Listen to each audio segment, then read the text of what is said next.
Halo teman-teman, kembali lagi bersama Bang Nizar di Amca Trivia. Bang Nizar sekarang ada di Sekolah Alam Abdullah bin Zubair dan teman-teman bisa lihat ya di atas ada awan stratus namanya. Awan stratus itu apa sih? Awan yang muncul seperti ini nih. Dan ini menandakan mendung saja dan kalaupun hujan, hujannya ringan. Dan teman-teman tahu nggak? Ada berapa jenis awan yang teman-teman bisa ketahui? Bang Nizar akan sebutkan satu persatu, ada 12 jenis awan.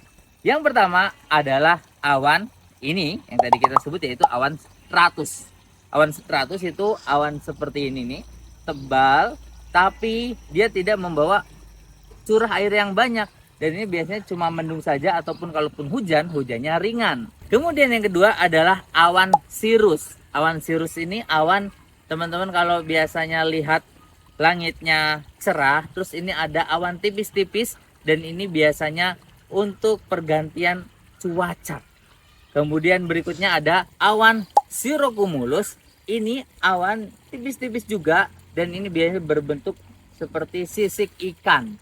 Kemudian berikutnya adalah awan cirrostratus. Awan cirrostratus itu awan yang tipis dan biasanya membentuk halo matahari. Teman-teman tahu halo matahari? Ya, jadi bentuk bulat seperti ini dan tengah-tengahnya matahari. Itu awan cirrostratus. Kemudian berikutnya adalah awan altostratus. Awan altostratus itu gumpalan-gumpalan sebagaimana yang teman-teman lihat ini. Bedanya itu lebih besar dan biasanya mendahului hujan. Hujannya juga besar. Kemudian berikutnya ada altocumulus. Kalau altocumulus itu gumpalan sedang dan ini bisa menjadi pertanda perubahan cuaca atau atmosfer, teman-teman. Kemudian berikutnya awan lenticularis. Teman-teman, kalau kalian pernah melihat Gunung Sumbing, Gunung Sindoro, Gunung Slamet, Gunung Merapi, Gunung Merbabu, terkadang ada gumpalan-gumpalan di atas awannya. Nah, itu disebut awan lenticularis, yang mana awannya terjadi karena angin yang ada di sekitar pegunungan. Kemudian berikutnya awan stratocumulus. Awan stratocumulus ini juga berbentuk gumpalan-gumpalan yang menandakan akan terjadinya hujan juga, tapi hujannya ringan. Kemudian berikutnya awan cumulus.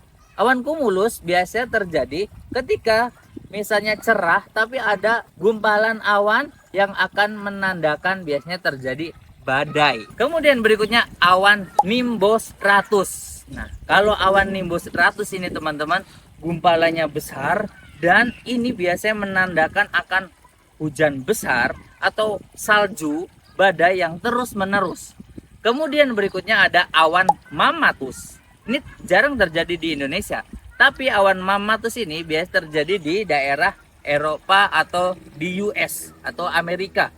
Nah, itu awannya terjadi biasanya setelah badai selesai dan bentuknya unik. Karena bentuknya jendol-jendol gitu, bulat-bulat seperti itu. Dan yang terakhir, yang ke-12 adalah awan cumulonimbus.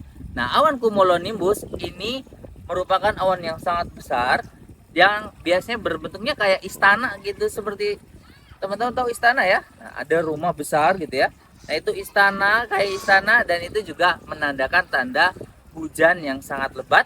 Dan kalau ada pesawat yang melihat awan cumulonimbus biasanya pergi menjauh. Kalaupun tabraknya yang mungkin di atasnya. Biar apa? Biar tidak terjadi guncangan-guncangan hebat di pesawat. Seperti itu aja, ada 12 awan yang teman-teman bisa ketahui. Oke, barakallahu fikum.